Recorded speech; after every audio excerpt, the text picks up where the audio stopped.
Hey everybody, it's Jason Blaha here. Now that my obligatory informative videos are done for the day, it's time to talk about current events in the online fitness community. And Athlean-X made a video that a number of people linked to me. Some people said, Jason, you're going to like it. Some people said, Jason, you're going to hate it. So let's go ahead and talk about it. So let me put on my +5 hat of Speechcraft, lovingly called my +5 hat of autism by many of you, and let's talk about this. There's good and bad in this video. If I were to take just the first 4 to 5 minutes of the video, I would have said, hey, this is a great video. But if I look at the back end of it, I'm going to say it was a terrible video.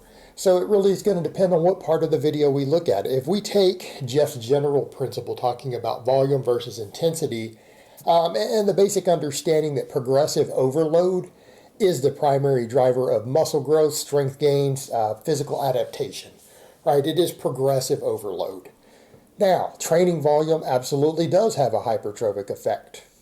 And hypertrophy equals more strength. A bigger muscle is a stronger muscle, which is one reason a lot of powerlifters like me, we do extra volume training and things like that, trying to thicken up weak links, because we know that if we have a muscle that's a weak link in a kinetic chain for something we're doing, if we make it thicker, even if that means we throw a bunch of high rep volume at it, we know that our big lifts will go up. So in other words, someone like me, my triceps are a weak link right now. I do a lot of reps and sets for my triceps because I know that it will improve my bench press. I do a lot of reps and sets right now for my hamstrings because I know that will improve my squat and my deadlift right now. So this is what a lot of us look at from that perspective. But the point that he breaks down is that, yes, a lot of guys are suffering in terms of intensity versus volume. And if he had just used those terms in their correct physiology terms, I wouldn't have had a problem.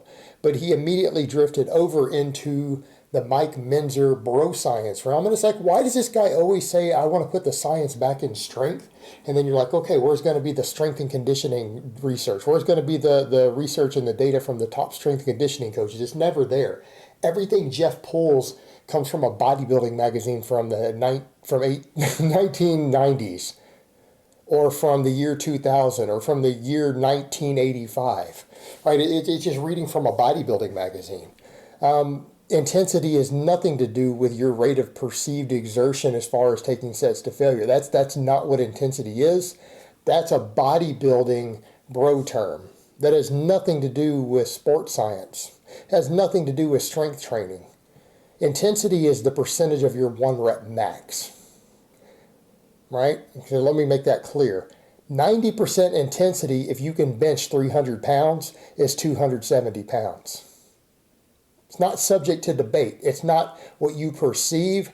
If your max bench is 300 pounds, then 270 is 90% intensity. And if you do 3 reps with 270, you did 3 reps at 90%. Right? It's not subject to debate. It's not subject to your interpretation. Intensity is a percentage of your 1 rep max with which you are working on the bar or the dumbbell or whatever device it is that you are using. But he is right in the sense that if you're not careful, if you trade volume for intensity, yes, it can absolutely stagnate your gains, because training volume, we do have to deal with things like maximum recoverable volume. You do have to recover from the volume.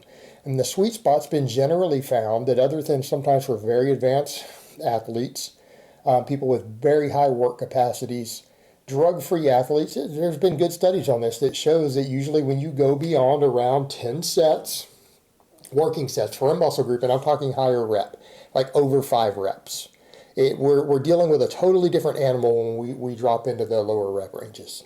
But when you start dealing with moderate to high reps, 6, 10, 12, yeah, anything over about 10 sets, we start to see a regression. If it's done in a single training session, we start to see a regression in muscle and strength in drug-free lifters, right? There's been a few studies that have looked at this even recently, and that's been the general consensus. So, I mean, yeah, in other words, you probably don't want to do more than about 10 sets, real working sets for, say, your chest and your triceps in a single day. You just don't.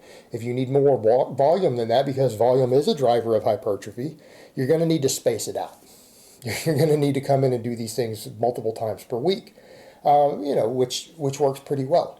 It's currently what I do even as a strength athlete. I have 2 days dedicated to the squat and the deadlift every week, and I have 2 days dedicated to the bench press, and then the appropriate accessories associated with that. But I also have lifts that I do every single day, 7 days a week. Things like face pulls and abs and hyperextensions, things like that get done every single day.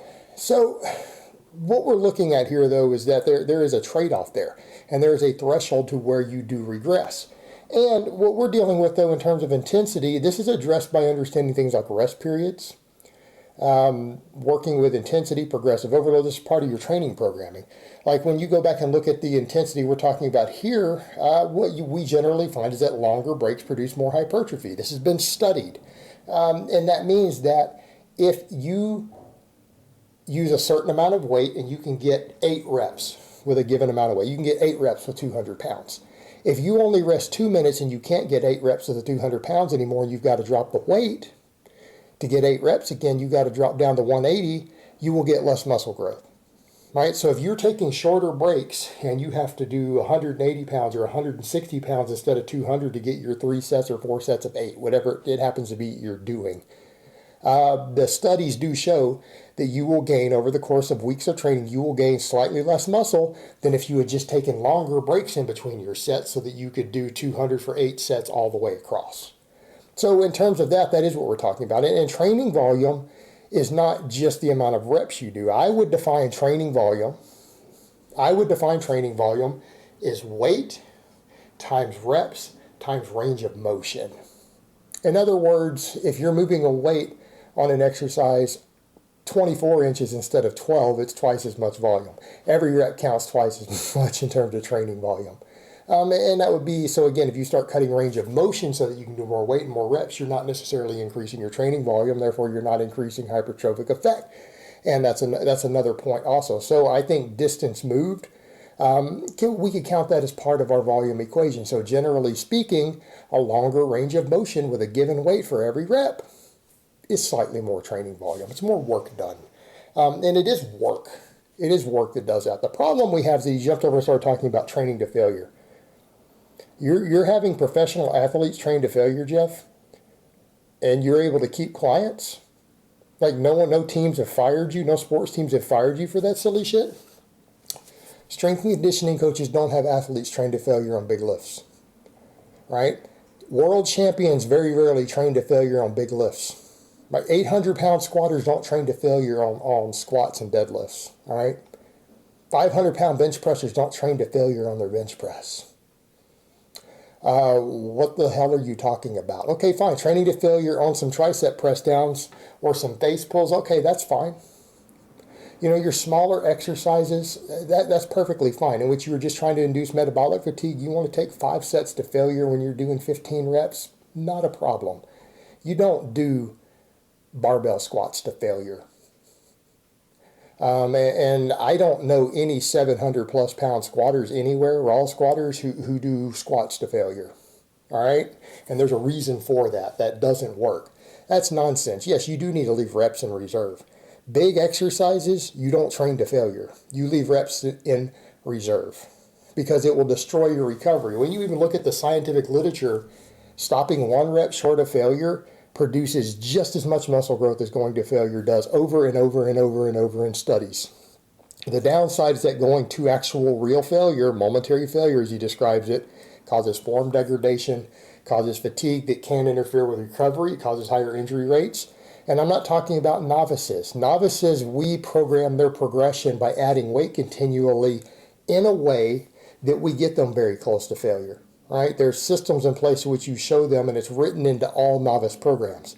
You get them within 1 or 2 reps of failure most of the time if they follow the way that you lay out a progression for them, as far as the weight increases and when to reset and back off.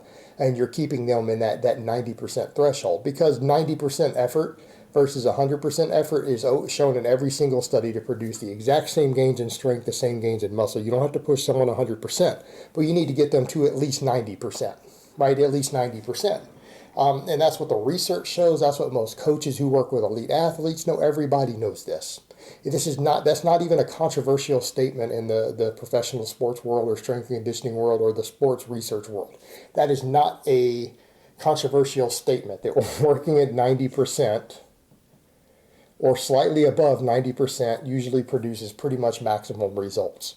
Going to 100% causes injuries. And yes, when it comes to things like volume, increasing volume is a form of progressive overload. Increasing volume absolutely does cause more hypertrophy and gains. However, we oftentimes cycle that volume, right? We load that volume in waves. We load that volume through periodization, in which we have periods in which we increase volume and then periods where we decrease volume and increase intensity, oftentimes in undulating patterns. Or even if you're doing something like I'm doing, like conjugate and concurrent periodization, you have different days of the week which are running their own individual patterns separate from each other. But they all have their own progression patterns to where you adjust volume and intensity in a way that we know the body adapts to for advanced athletes. Novice lifters will all agree they just need to be adding weight every time they go to the gym, and they need to be going close to failure. And when they start getting too heavy and have form breakdown, they reduce the weight slightly and then work up again and just keep trying to add weight every time. They don't need to adjust volume. They don't need to add volume. They need to follow a set amount of volume with a linear progression, and that works fantastic for first-year lifters. You can get them up to a 300-plus squat, a 400 deadlift. Right? You can just push novice lifters linearly, with sometimes a little bit of assistance exercises, some things to increase stabilizers, some ab work, some face pulls. That stuff's a good idea for them. But you can have them progress linearly in terms of intensity while keeping volume fairly constant. More advanced lifters, you're going to have to rotate through these things. It's never just a which intensity or volume. You can't do that with advanced lifters. They will stagnate for 5 years straight. Right? That's not reality. That's not how you program for serious athletes. Now, I will state, though, anybody watching Jeff's channel regularly is a novice. There's not going to be any advanced lifter in the world who's going to watch Jeff's channel and think that it is a fantastic source of information that they're going to make great progress on. Because most of what he says is not going to be useful to them. It'll actually make them regress.